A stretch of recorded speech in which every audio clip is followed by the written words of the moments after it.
Magandang araw. Ito nga pala, ipakita ko sa inyo ang aking itinayong Bindo Car Wash.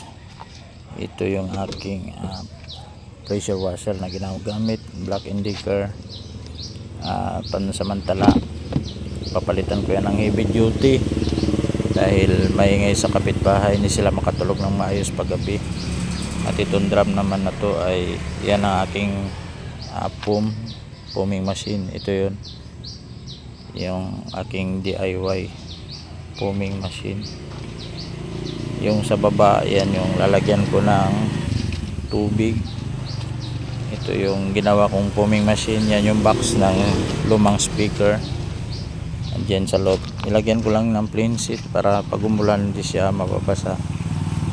Para punta natin sa labas, pakita ko doon yung kanyang harap. At ito yun yung harap niya ng aking Bindo Car Wash. Yung sa kaliwang bahagi, ayan yung aking foaming machine sa sabon, at ito naman yung sa kanan. Ito ay sabon, tubig, libreng sabon.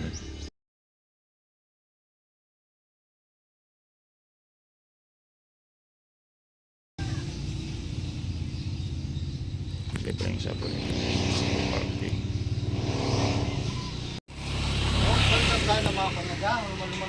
Oh,